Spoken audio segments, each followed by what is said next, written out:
As a doctor, as a surgeon, we are involved with major surgical interventions. Unfortunately, in our business, this is the only business in the world where a customer can die. No, taxi drivers.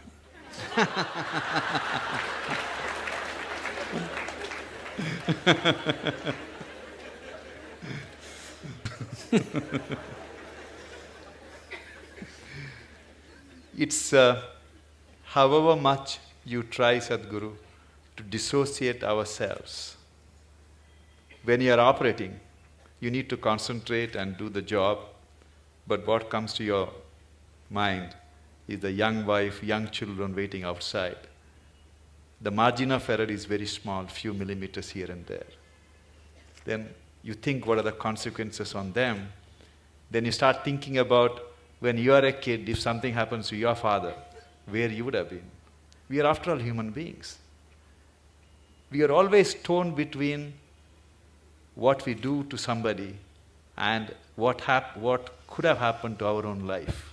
It's a constant tension. How do we overcome it? I've been in this profession for more than 30 years. Still, I haven't yet mastered the art of dissociating myself from the patient's life. Yes, when you're given a certain responsibility which could determine the shape and scope of people's lives, it's a big thing to carry on one's shoulders. But the important thing is that somebody has chosen to place such a responsibility in our hands. It's a tremendous privilege if we execute it. Can we do the best? We can never do the best, but we can do the best that we can do, always with life. Is it the best? No, we are doing our best. If we lack in that, then we have a serious problem. But if we're doing our best in everything that we do, we know it is not the best, but it's our best. We have not spared anything. That's good. And above all, when you refer to yourself as a human being, after all, we are human beings. This is a big problem. This will reduce our best. That is, people are always using the word human being as a limitation, as a compulsiveness, as a small thing. We are not referring to the word or term human being as a possibility. Instead of saying we are just human beings, why don't we say we are human beings? We're great, we're doing so many things, we can replace a damn heart. Isn't it? Yes. Now, replacing a part of a machine is not a big thing. It's like this, shall I tell you a joke? It's okay. It just came to me when I saw you.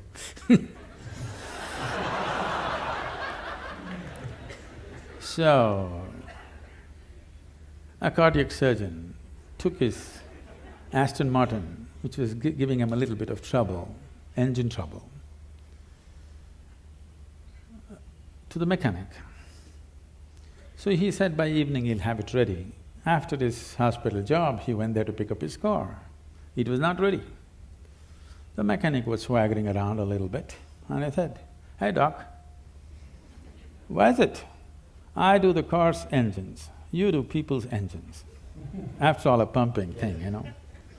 Why is it that you earn in millions, I just make a few bucks? Come tomorrow, doc, we'll fix it." So the doctor looked at him and said, "Try to fix the engine when it's running."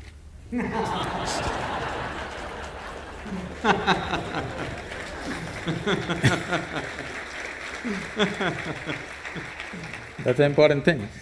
You got to keep it running and fix it.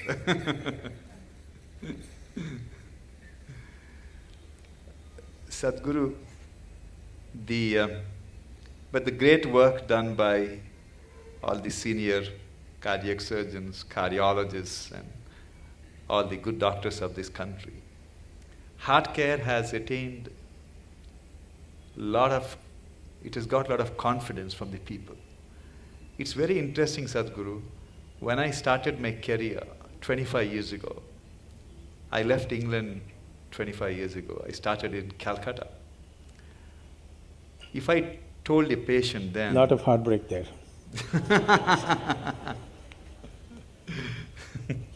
If I told a patient then that he needed an operation, it required more than an hour of convincing him for an operation. But today, I face a different problem. You're standing in a line. Today, Sadhguru, when I tell a patient, after seeing all the reports, that you do not need an operation, I have to spend 1 hour to convince him why he doesn't need operation. Everyone wants heart operation, Sadhguru. Is it for romantic reasons or…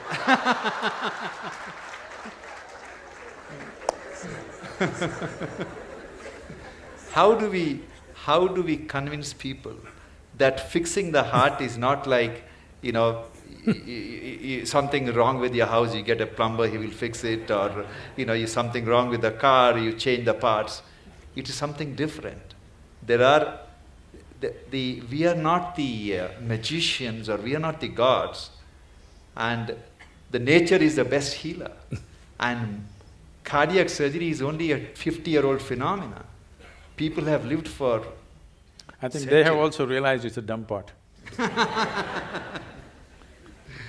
It's a big dilemma for all of us, Sadhguru. Today, people want something to be done on their body all the time. Yes. If not heart, many other parts of the body. Yes, as I said, probably in another 50 years, 50% of the population will be going through these surgeries, which is not health, which is medical industry, but not health. If health has to happen, a culture of health has to come in. Not healthcare systems, not hospitals, not more doctors, not more surgeries, but a culture of health has to evolve. Right now, world is in a way of imitating everything that America does. They eat badly, they live badly, and they have a $3 trillion bill of healthcare. It's sinking the country, okay? It's sinking the whole nation, healthcare. We want to follow the same things. We want to dress like them, we want to eat like them, we want to live like them, and we want to get unhealthy like them, but our country cannot spend $3 trillion on you for sure, we'll let you die. Yes. We're not going to reach out to everybody and do surgery for 1.25 billion people. That's not going to happen in near future. And if it doesn't happen, it's a disaster. If it happens, it's a bigger disaster. That people do not know how to live well is a disastrous way.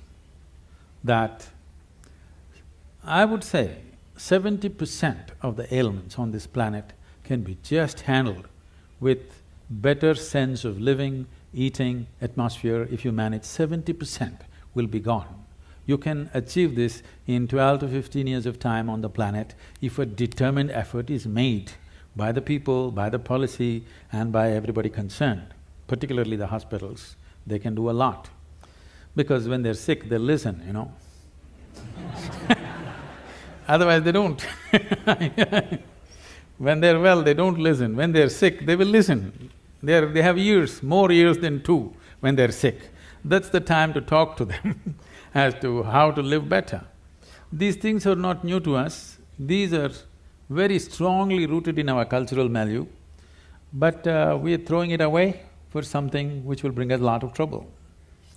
For immediate attention, for immediate intervention, of course, medical intervention is primary and it's most vital, there's no question about that. But long-term health will not happen because of medical sciences as we know it. Long-term health of a society or a nation or the planet will not happen that way. We have to bring a culture of health. What is the way to live, what is the way to eat, how to keep our body, how to keep our mind, how to keep our breath, how to keep the atmosphere around us. If this culture is not brought into us from our childhood, I would say it must be brought into the school curriculum itself. It must be brought in, healthful ways of living, because if you do not build healthy people, You're going to have educated and sick people and you're going to build a nation or a world out of it? With sick people, you're not going to build a great nation, you can only build a sick nation. And that is happening across the world. The major nations are suffering enormous amount of illnesses. The most affluent countries who have no nutritional problems, okay? India's half the problem are nutritional problems. Right from their childhood, they've not eaten properly. Affluent nations who have a choice of nourishment, look at the level of health issues they have. That should not exist at all. When they have choice of nourishment, they should not have, I would say, 80% of the people should not have any health issues till they die. When 20%, 25% will get something, infections will come because of close proximity, those are different. But these are all on self-help. People are on self-help to create ailments for themselves. This can be 100% taken away if we establish a culture of health, for which I think not just medical professionals, people from various other areas have to work together to make this happen. I don't see any major synergy like that right now. Small efforts are happening here and there, but that's not enough. It's good, but it's not enough. Sadhguru, majority of the people who fall sick, it's primarily because they led a life which would definitely land them in trouble. But thousands of children are born in this country, like any other part of the world, with cardiac problem, with cancer, all kinds of problems. It is not their fault. Why it happens? It shouldn't have happened. 6 million Toyota cars were withdrawn last year for defective whatever and about 9 million General Motors withdrawn for ignition problems. It's a manufacturing defect. Only problem is you can't withdraw them. Actually, nature is trying to withdraw them. We are not allowing it. There was a time we would allow the nature to withdraw. Yes? All the manufacturing defects that came, 100, 200 years ago, we would allow the nature to withdraw. By the time children are 4, only the fittest would survive, rest would go. Now we don't allow them to withdraw, so we need a whole lot of things to run the defective cars. I know I'm putting it so blatantly, but you need to understand, the physical existence is mechanical. Whether you like it or you don't like it, probably all kinds of sensitivities and emotions are there about this, my physical body. But when they come to you, you strip them down and treat them like a machine, isn't it?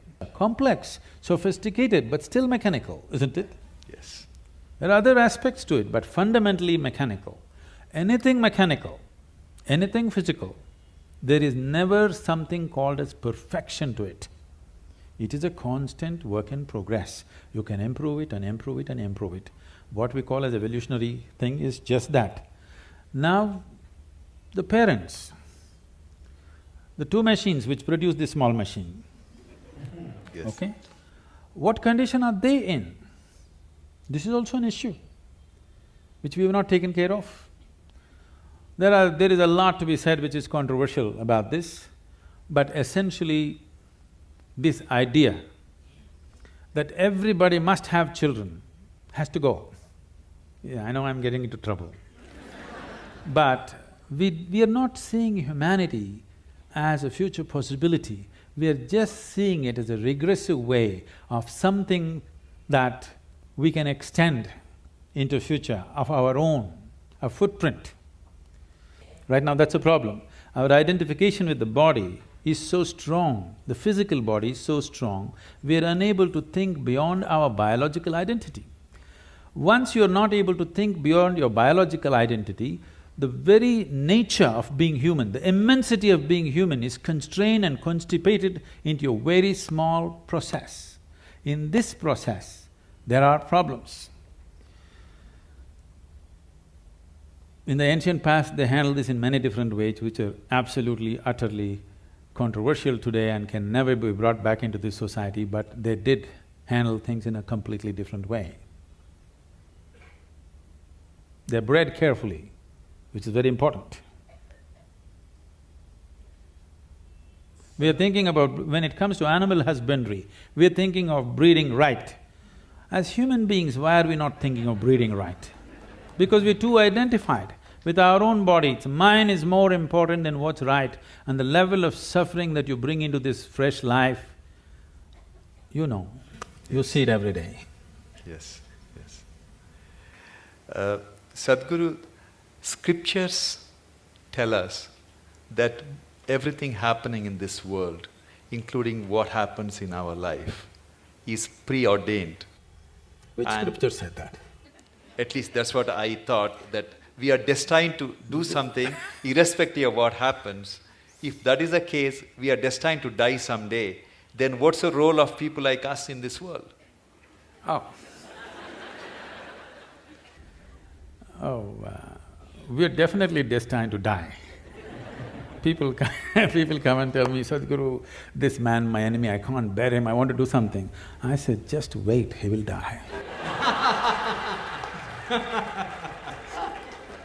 You don't have to do anything, just wait. Just be patient, that's all. So destined to die, yes. But I don't think ever any scripture has mentioned that your life is predetermined or preordained. This is an import from outside. You must understand the fundamental nature of what this culture is it's rooted in this. This is a godless culture, you must understand this. There has never been an idea of God in this country. It's an imported value, let me put this into perspective, because it upsets lots of people. We have many divine entities, many. We count some 33 million, something like that. How did all these gods come up?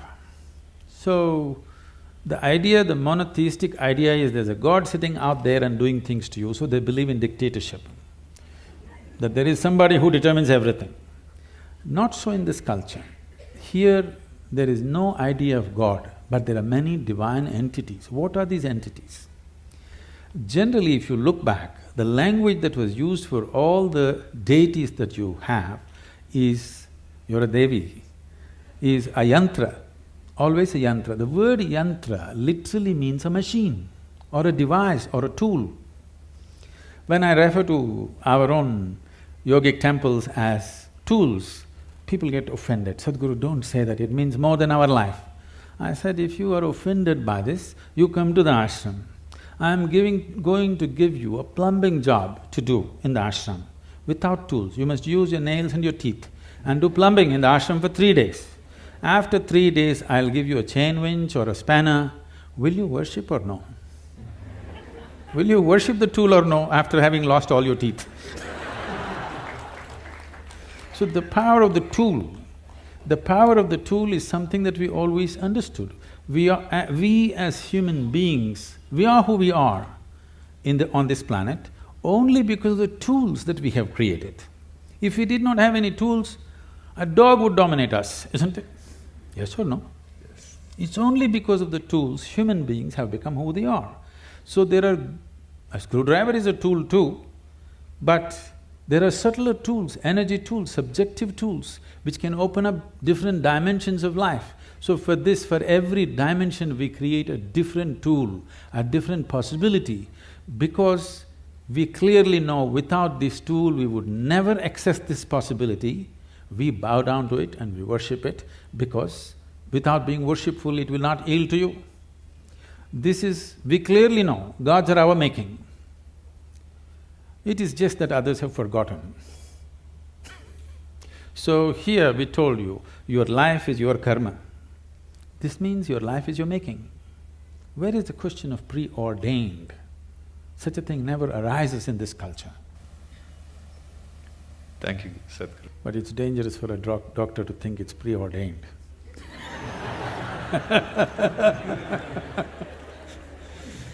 Today, the medical science has reached a level, Sadhguru, we really do not have to touch the patient. When I see a patient in my office, he would have undergone all kinds of tests, Scans. Everything is done, all the images are displayed, history is written, everything is planned. Technically, I can see the reports and tell the patient, okay, you need a bypass or you need valve replacement. But I always make it a point to take my stethoscope, put it on the chest, listen to the heart, look at the patient's eyes, put my hand around on his shoulders, touch the patient, and then explain to them what is going on and talk to the family. I personally feel that touch has the most healing power than anything else what we have invented. Do you believe in that, Swamiji? See, what is not understood is, yes, one part of us is mechanical, but there are other dimensions. Most of the time, the mechanical part has gone wrong because we have not tended to the other dimensions. So what is lacking in their life is, their life is not touched. Not necessarily a physical touch, is just a manifestation. Essentially, their life is not touched by anything. When I say touched by anything, it need not necessarily be a relationship. You can be touched by so many things. I don't know how many of you, when was the last… how many decades ago did you watch a sunrise?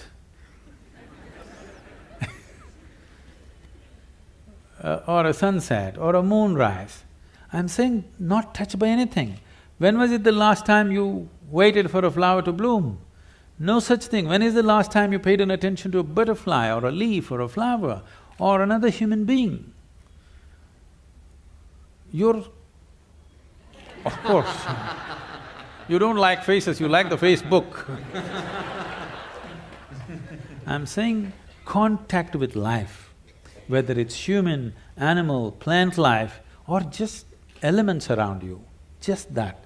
How many people even take a moment to even look at the food that they're going to consume with a little bit of involvement, or are they touched by it? No. So at last, either a doctor has to touch it, or in the end, undertaker will touch you. You know, somebody will touch you, things gone bad, somebody has to touch you. So, does touch have a relevance? Tremendous relevance. Touch need not always be physical, it can be in so many different ways. If you are not touched by life, you are a dying life, you are not a living life. It may happen to you after some time, but it's happening, you're in progression. Because what you call as life, even in the physical level, it's medical knowledge for everybody now. The number of cells you have is more than the number of stars in the Milky Way, okay? Every day, over 600 million billion cells are dying and new cells are being born. That means every second, 10 million cells are dying and 10 million new cells are born in your body. If you just leave the old guys, if you just take charge of this new 10 million cells every second that's coming up in your body, if you structure them properly, create them properly, if you have some say in how they will happen, if you have some influence as to how these fresh cells are born, your heart should be fixed, your brain should be fixed, everything should be fixed. Because that is the level of opportunity you have to rejuvenate your life second to second. But because you're totally oblivious to life, when I say oblivious to life, I want you to look at this. Right now, you cannot even call yourself as a living being, because most of the time, what is happening with you is just thought and emotion. Thought and emotion is just psychological drama, it has no existential relevance. Here, 1,000 people can sit here and live in 1,000 different worlds right now. That means nobody is in reality. Nobody is living, everybody is thinking about life. Psychological space, what happens, has unfortunately overtaken the existential process of life. You do not experience life, you're only thinking and reacting to situations around you. Thought and emotion is dominating everything. So right now, Today morning, sun came up on time.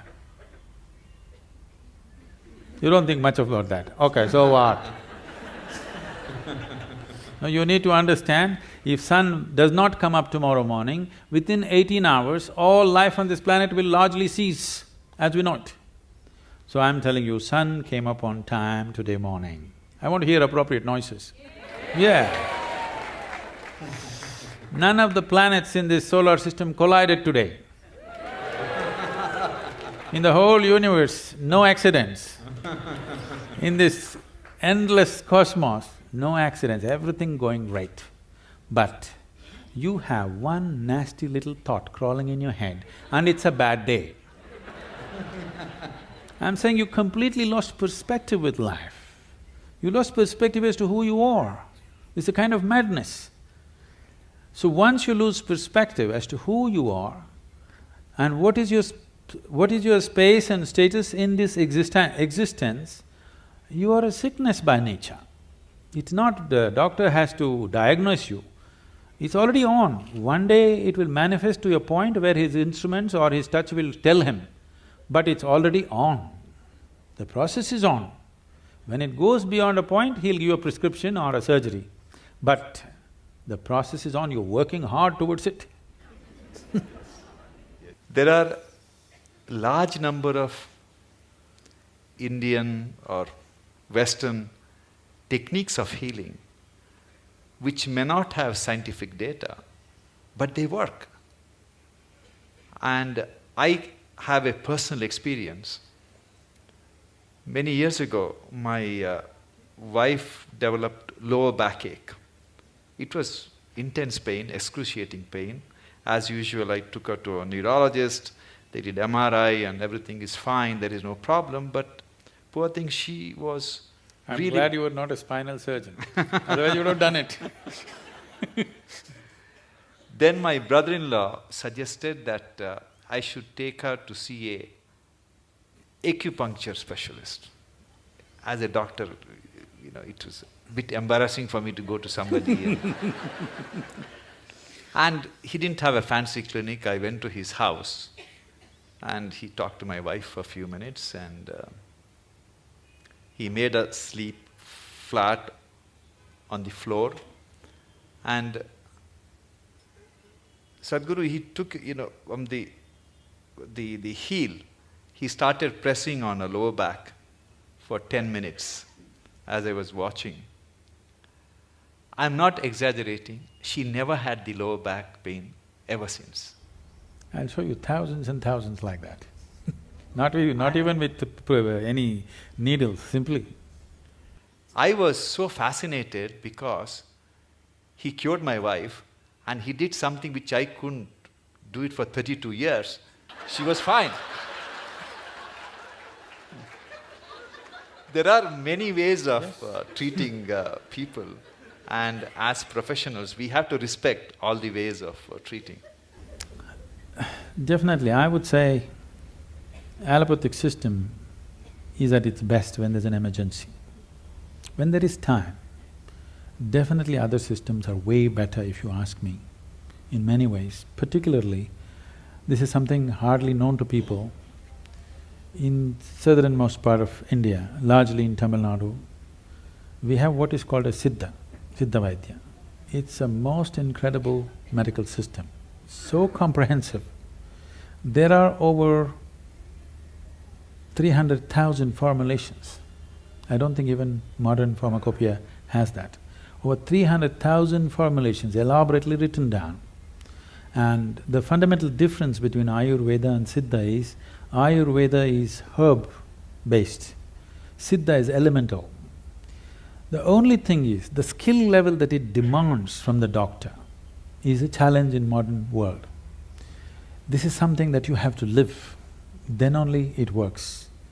The person who administers it is as important as what is administered. Who administers it? You're talking about touch, so who administers it is important, not just what is administered. But the nature of modern medicine is, you write a prescription, some chemist who knows nothing about it gives it, and they take it. It's only purely chemical and it works. But when there are chronic ailments, if there is infection, killing it with whatever, chemical bombing it is the way to do it. But when you're generating an illness from within, correcting it from within is most important. If there's an emergency, you have to intervene more aggressively, that's different. But these systems have such a comprehensive knowledge about health and well-being. But the problem is, it needs a lifelong involvement and dedication to become something good with this kind of system. It is not something that you can acquire as a profession and do it. Always it was seen as a sacred duty that you can actually… See, I want everybody to think about it, and I'm sure many times you're facing this within yourself. It is not a prescription, it is not a surgery, it is not something. It's a person's life, whether he lives or dies. I mean, your existence, it is not a case, it is not a statistic. For that person, it is the only life that he has. This needs far more deeper attention than just being handled as a profession. I think that sense of dedication and involvement, individual doctors might have grown into it, but still that's not there as a culture. That is not there. It should not be seen as a profession, that's what I'm saying. Yes, of course, monetary requirements are there, that will happen, that's a different thing. But first of all, it must be seen as a certain commitment and a certain privilege that you are able to either end or extend somebody's life is not a small privilege.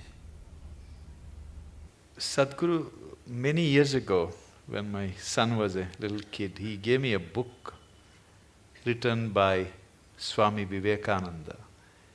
He was describing how ancient gurus could communicate with each other thousands of miles away just by thought. It's essentially… it's like a modern internet, how one computer can communicate with another computer in US or Europe, anywhere.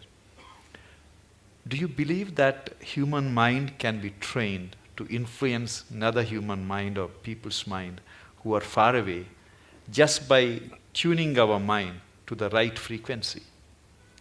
Can it be trained? Can we learn that art? You're trying to beat the cell phone companies.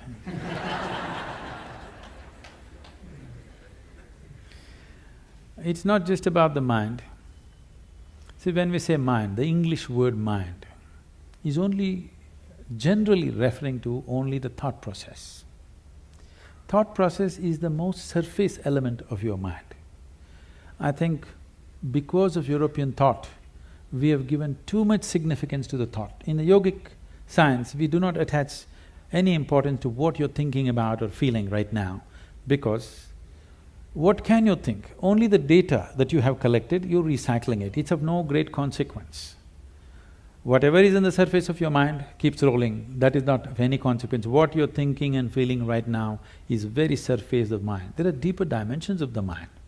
In Sanskrit language, there are many words to describe the different states of mind. But now there is one aspect of the mind, for lack of time and stuff, I'll leave those things. There is one aspect of the mind which we refer to as chitta. Chitta is the innermost core of the mind, which is your connection with what we are referring to as consciousness. If your chitta becomes conscious, if your chitta acquires a certain level of conscious control, if you acquire, now you have access to your consciousness.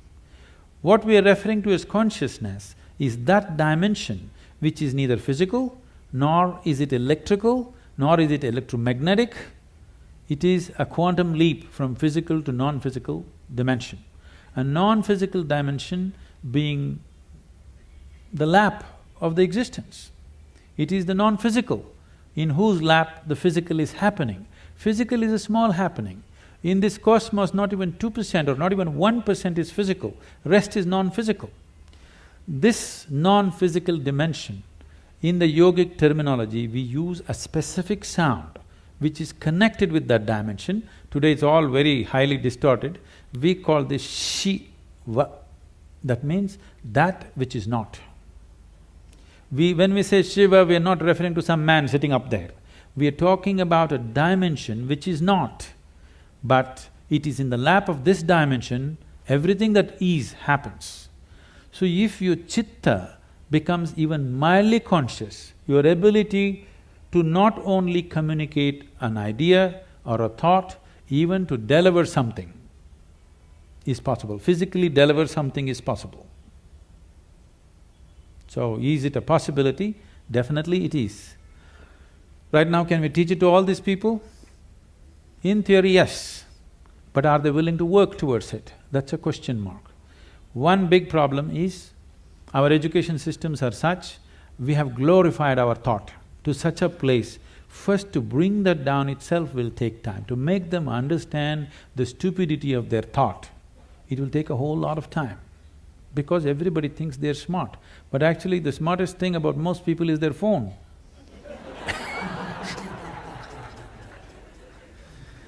Because your thought process is just an outcome of the limited data that you have gathered. It doesn't matter if I have read the libraries of the world, still it is too limited compared to what it is, what the creation is. With all the scientific development, we still do not know how a leaf really works. We do not know how a single atom in its entirety we do not know with all the scientific exploration. So that should be humbling enough for everybody to know that we know how to use things, but we do not know what it is. It will take lifetime of attention to even grasp the fundamentals of what it is. So if people are willing to first of all understand, like the whims of their heart, you just dismissed as dumb, okay? If they also understand the so-called smartness of their thought process and emotion is quite dumb, now it becomes easy.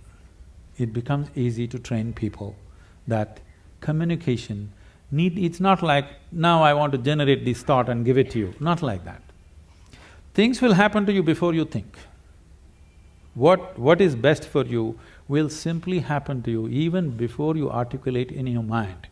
You don't have to ever think what you want to become, how you want to be. Life will just arrange itself. An intelligence beyond what you can contain in this bone box starts working for you, and it'll work. You've heard of Ramanujam and others, just opened a window with their Devi, and he becomes that kind of a mathematician, which is, even today after 1 century, they're still trying to figure out what he said. And the mathematical calculations that he gave is the backbone for describing the black holes in the universe. When he was there was no word called black hole, nobody knew there is such a thing. When we say black hole, what we are talking about is the curve of time and gravity, which is something modern science is battling with. He made mathematical background for that. As the curve increases, what is in existence, physical existence, becomes non-existence. So this is what it is when we say yoga. You reduce the curve in such a way that what is largely physical becomes non-physical. Once it's non-physical, time and space is not an issue. Once time and space is not an issue, communication is simply there.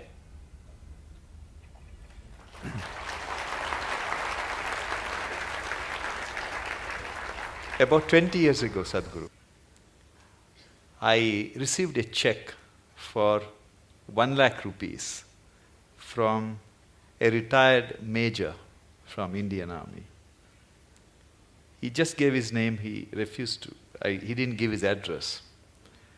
And he wrote a small note stating that the money I am giving you is too small for the path you have chosen. But God has His own mysterious ways of giving you the rest. It had a tremendous impact in what I thought, what I wanted to do. Is it because there is something called cosmic forces which are constantly trying to help society and doing, or it's something else which is influencing people to do something which is beyond their means? See, the ideas of something wants to help, something reaches out to you. I happened to be about 4 weeks ago, I was in Los Angeles and I was staying with some people there. And the bedroom was full of books. So I just picked up one of these books and saw. The author is saying, the core of the universe is love. Well, why would the core of the universe be love? Because this thing has been always told to people, from heaven God loves you, all these people. See, if you're having a roaring love affair right now with somebody next to you, here, will you look up and ask for rays of love to come towards you? I'm asking you. No, you made yourself in such a way nobody can love you. Now, only God can love you. If you say God loves me, you must know you are such a pathetic, despicable case. If you made yourself in such a way nobody can help loving you, you are a wonderful human being, isn't it? So we need to understand, there is something called human thought and emotion, human needs, of emotional needs of love, care, touch, this. The cosmos, or what you're referring to as the source of creation or divine, or if you want to use the word God, because God personifies thing, we will refuse to use that word. Let us say whatever is the source of creation, which we are referring to as God generally by religious this thing. Essentially, it is just an intelligence which is simply exploding into everything possible. If you're in rhythm with it, you will rise. If you're not in rhythm with it, it'll crush you. It has no love, it has no compassion, it has no intention of helping you, it has no intent of harming you, it has no nothing. If you understand the forces and ride it, you have a fantastic life. If you do not understand, it'll crush you. You've seen people doing surfboarding on the waves in the ocean. It is such a magical thing, just riding the waves. But if you don't do it right, if you go into the waves, it's like being in a concrete mixer, it'll just do that and it'll kill you. So one rides the wave, another gets crushed by the wave, that is all that's happening. The rest is all human interpretations. This is the first thing we have to stop, that we do not extend our thought and emotion to the existence. This is relevant between you and me. This is relevant between you and your family members. You love them, I love you, you love me, all this fine. Don't look up at the sky and say, I love you. It will not say, I love you back, because it has no such need. It's pure existence. This is what you have to become. If you sit here, you are a complete existence by yourself. This is a full-fledged life. It does not need anything from anybody. It has everything. It is connected with everything in the universe. It does not need anything. But we want to play our games, okay, we can do all this stuff, but you need to understand right now, we are trying to extend our compulsions to the whole creation. It doesn't work like that. Existence is not trying to help you. You may be in tune with it, bingo, you are. Whether you got in tune with it consciously or unconsciously, somehow you got in tune. That's why Shankara said, yogaratova bhogaratava. That means somehow you do it, I don't care. Shankara, Adi Shankara went to the extent of somehow you do it. You get it, man, that's important. How you get it, who cares? Sadhguru, I am constantly torn between my senior colleagues who are extremely skilled surgeons. Sadhguru, on the heart, there are some procedures which are done by very few people on this planet. I'll give an example. I do an operation called pulmonary endarterectomy. That's the blood clots from the leg goes to the lung arteries and it clogs up all the arteries. So 25 years ago, there was no cure for this. And once you're diagnosed, you're destined to die within a year. Today, people who are on home oxygen for 2 years, 3 years, you do the operation, they can go back to skydiving or they can go to scuba diving. That's the transformative effect. But there are only 50 surgeons, less than 50 surgeons in this world who can operate. And Like this, we have some of my colleagues who are extremely gifted surgeons. They are in their 50s now. And some of them are constantly talking about retirement. Especially one surgeon who is an extremely gifted surgeon who can fix any damaged valve. He is single, he has no other commitments. Every other day he talks about going to Benares or somewhere and retire. And I keep telling him that God didn't create him to retire and meditate. He has to be fixing all these problems.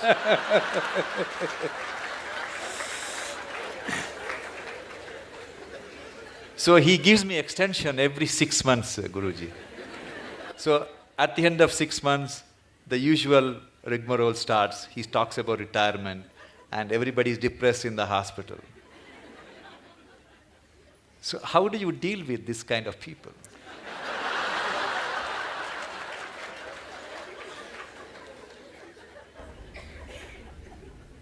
You must give him a 1-year sabbatical with me. Yes, because the need or the idea of retirement enters anybody's mind because of the monotony of what they're doing, whatever it may be. Somebody else may think it's a great thing, but in your experience, somewhere it's becoming monotonous or stagnant. Stagnation is one thing that human intelligence and human system cannot take, and most of the ailments are because of stagnation of life. They may be getting their, once in 3 years promotion, they may be making little more money, all these things may be happening. But somewhere experientially there is a stagnation, which could be a major cause for many of the complex ailments that people manufacture within their systems. The more complex they get, you try to create more talented surgeons.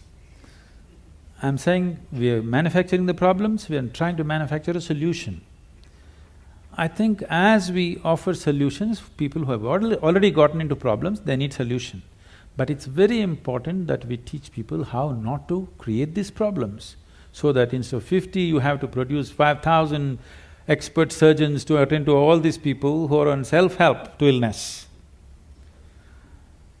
So I would say a surgeon who has a certain competence and who has worked through his life, if he wants to explore something of his own nature, that would be the greatest thing to do, because he's not a man without commitment, not competence. When competence and commitment is there, you should not run him through the rigmarole and destroy that possibility. It's important that he explores something of his own nature, which will make him… we don't know what he'll come up with. You cannot even estimate what he may come up with. I think a sabbatical is good. He may come up with something that you've not thought possible. I will convey your message, Sadhguru. I'm sure he's watching this program. Sadhguru, I believe that talent is something which is grossly exaggerated in success. When I was in medical school, I used to teach martial art. That was my passion. And every time a Bruce Lee's movie was released, all these school kids would come and join in hordes to martial arts schools. We used to call it Bruce Lee phenomenon. They're gone after 2 weeks. Yes. And I used to see some kids whose physique is meant for martial art, who have the natural flair, and I used to think, oh, this kid is going to get a black belt. And interestingly, Swamiji, after 6 months, they're never there. The guys who go up to the black belt and, do something very good in martial art are the ones who joined the school without any skills, without any talent, who worked very, very hard, For everything they had to sweat it out. But in the end, they are the ones who succeed. How do you explain this phenomena? See, for a variety of reasons, let me not go beyond this. For a variety of reasons, a certain individual could be born with a certain flair, physical flair, mental flair, emotional flair, style. 5-year-old child, one has style, other is clumsy, okay? So the one with the style is not going to become necessarily a fashion thing. Somebody else who seems to be clumsy may grow into something else. Like, you don't know when a woman is pregnant, the child within that womb, whether it's a sage or a sorcerer. Nor the woman know. No, the mother does not know whether she is producing a sage or a sorcerer or what. This is because, I use the word coherence because of modern science is using that word. Who you are here right now, as you sit here, this is physics. Every subatomic particle is in constant contact with everything. What you call as cosmos is living life and it's a live mind. You have captured only one small part of it. If you work with only that one small part of what you have captured, both as life and as intelligence, you will function at a certain level. If you apply yourself to break the barriers of your limitations that you've set for yourself, then there is an intelligence beyond anybody's understanding, beyond anybody's estimate, which is available to you. Once this is available to you, people think you're superhuman. No, this is not about being superhuman. This is about realizing that being human is super. The immensity of being human has not been realized. So we are always making a kind of a mathematical calculation. Okay, if this person has this much IQ, maybe this is what he will become. This is what Newton's law, that everything that moves on this planet works to a mathematical precision or a geometric precision. That is, if you take a pendulum, the length of the pendulum will decide how it will swing. If you take a projectile, depending upon its mass, velocity and the trajectory, it will go to a certain place. That is not how the cosmos is working, because what you think is physical and not physical is all mixed up within this human being. The physical self, the psychological self, the emotional self, and who you call as myself, the life within you, the fundamental life process, these are all different dimensions. And the innermost core of who you are, which, because all the other words are corrupted, I'll use the word life or just you, what you call as me.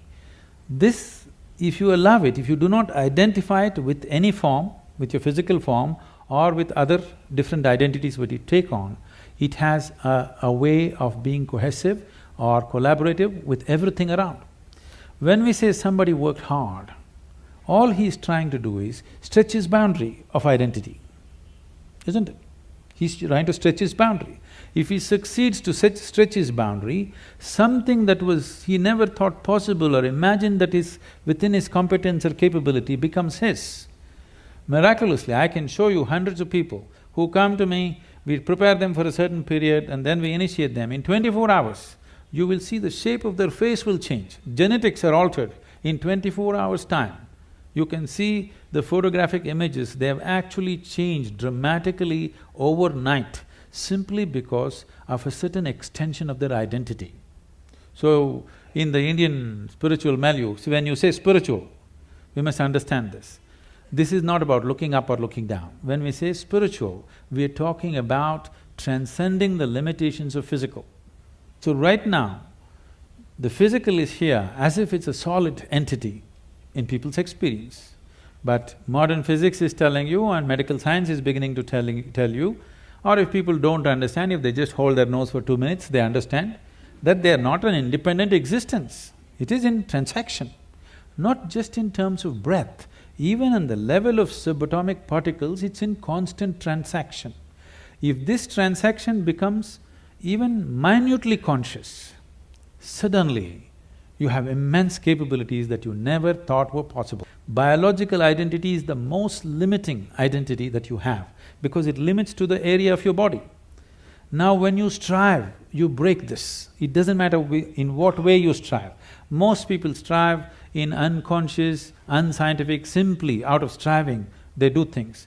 But there are ways to strive scientifically in a proper way. There are tools to strive with specific direction to break the limitations of who we are. If you break this boundary, the subatomic particles are transacting, the intelligence is transacting, only you're missing the whole game. If you don't miss the game, if you are in the game of life, not in the game of thoughts and emotions, you are in the game of life, suddenly just about anything you want you can do, not this or that. I'm saying anything a human being can do, simply if he breaks his barriers. And these barriers are many levels, but the most fundamental thing is the identity.